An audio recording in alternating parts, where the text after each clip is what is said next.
Bonjour, aujourd'hui on fait un changement d'huile sur un BMW R90 2015. C'est parti. Ce qu'on aura besoin comme outil aujourd'hui, une clé Torx T50. Évidemment le petit outil pour ouvrir le bouchon à huile de remplissage. Ici j'ai pour dévisser mon filtreur à l'huile. Ça peut fonctionner avec des pinces aussi, dépendamment de l'accès. J'achète toujours le petit anneau qui va sur, sur la botte qu'on va enlever là, pour la vidange d'huile. Puis ici, ben, c'est l'huile BMW, c'est de la 1550. Donc aujourd'hui, on fait l'opération dans le garage. On n'a pas de lift pour la moto, elle est sur sa béquille standard, donc on va se pencher un peu en dessous, mais vous allez voir que ça se fait relativement bien. D'abord, je commence par dévisser le bouchon de remplissage avec notre petit outil pour être sûr que l'air circule bien. Et on reviendra un peu plus tard, on va le laisser ouvert pour toute l'opération. Et ensuite, je vais aller dévisser avec mon T50 la botte pour la vidange d'huile qui se trouve être juste ici. Juste ici. Que vous allez voir, je vais la filmer tout à l'heure. On va commencer par vider tout ça.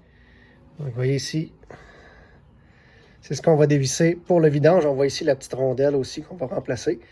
Faites attention, dans ces moteurs boxeurs-là, il rentre pratiquement 4 litres d'huile. Donc, assurez-vous d'avoir suffisamment d'espace pour recevoir tout ça.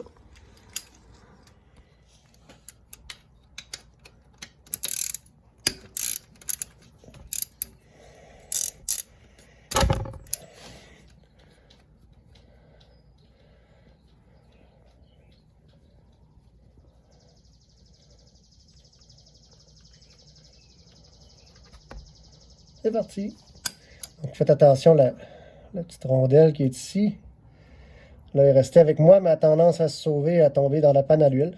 Vous pouvez la garder, la nettoyer, la garder, ou carrément la remplacer. Moi, ça fait déjà plusieurs changements d'huile, fait que je vais la remplacer pour aujourd'hui.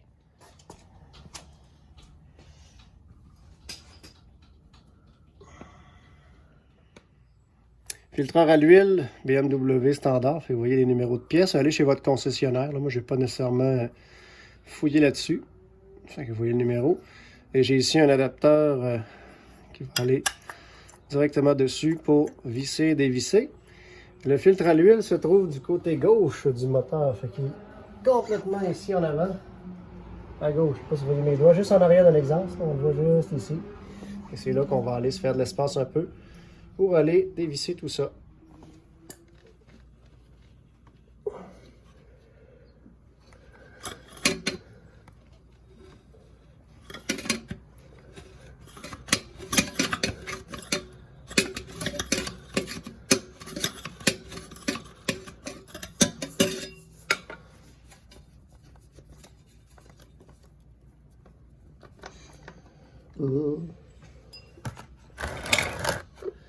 Ça, c'est la joie du filtreur à l'huile. Il vient toujours avec les mains sales, en prime. Je n'ai pas encore trouvé de méthode géniale sans se salir les doigts, malheureusement. Pour le filtre, on dirait qu'il vient toujours avec.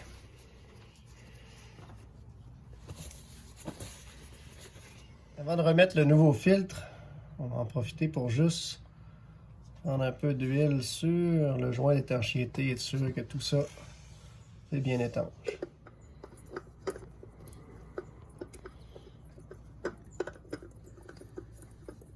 Donc d'abord, j'y vais à la main, le plus possible. On va aller resserrer ça quand on aura tassé notre panne à l'huile. Ça, c'est beau. Profitez-en pour venir essuyer s'il reste des petites traces d'huile le long du bloc moteur.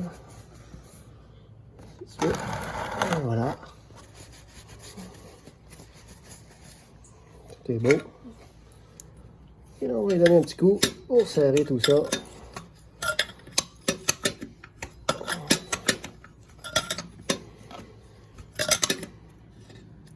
On n'a pas besoin d'y aller très fort, l'important que ce soit bien serré, mais pas quelque chose d'impossible à démancher, sinon on vient trop comprimer notre joint.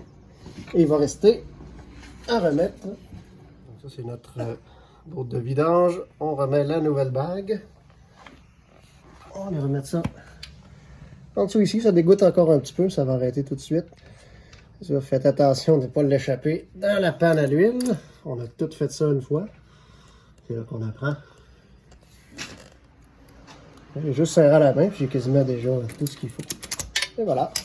On va remplir par ici. Il va rentrer 4 litres là-dedans. Et ensuite, on ferme le tout.